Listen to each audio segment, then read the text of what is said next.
ഒരു ഫാമിലിയുമായിട്ട് ഒരു വണ്ടിയിൽ ഇവിടത്തേക്കൊരു കൂട്ട് വന്നതാണ്. അതായത് എൻ്റെ വണ്ടിയിൽ തന്നെയാണ് വന്നത്. അപ്പോൾ അവനിപ്പോൾ അകത്ത് പോയിട്ടുണ്ട്, അവർ ഫാമിലിയായിട്ട് അകത്ത് പോയിട്ടുണ്ട്. അപ്പോൾ ഞാൻ പുറത്ത് ഒരുപാട് സമയം വെയിറ്റ് ചെയ്യുമ്പോൾ പോകാൻ വേണ്ടിയിട്ട് ഒരു ചെറിയൊരു തോതിലുള്ള ഒരു വീഡിയോ എനിക്ക് നല്ല രസകരമായിട്ടുള്ള കാഴ്ചയായിട്ട് തോന്നി.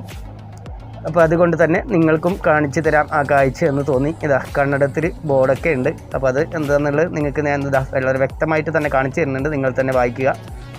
ഓക്കെ, അപ്പോൾ ഇത് ഒരു അമ്പലത്തിലേക്ക് വന്ന അതിൻ്റെ ഒരു പുറത്തെ കാഴ്ച മാത്രമാണ് നിങ്ങൾക്ക് ഞാൻ ഇതിൽ കാണിച്ചു തരുന്നത്. അതും ചുരുങ്ങിയ ഒരു സമയം കൊണ്ട് നിങ്ങൾക്ക് ഞാൻ കാണിച്ചു തരുന്നതാണ്. അപ്പോൾ ഇത് ഞാൻ എത്തിയിട്ടുള്ള സമയം രാവിലെയാണ്. അപ്പോൾ അതുകൊണ്ട് തന്നെ ഒട്ടും തിരക്കില്ലാത്ത ഒരു സമയത്താണ് ഇവിടത്തേക്ക് എത്തിയത്. അപ്പോൾ കണ്ടല്ലോ, എന്താ നല്ല മനോഹരമായ ഒരു കാഴ്ചയാണ്. അപ്പോൾ ഈ ഒരു സ്ഥലം വരുന്നത് കർണാടക ഉപ്പനങ്കാടിയിലാണ് ഈ ഒരു സ്ഥലമുള്ളത്. ഹൈവേ റോഡിന് തൊട്ടടുത്തായിട്ടാണ്. ഹൈവേ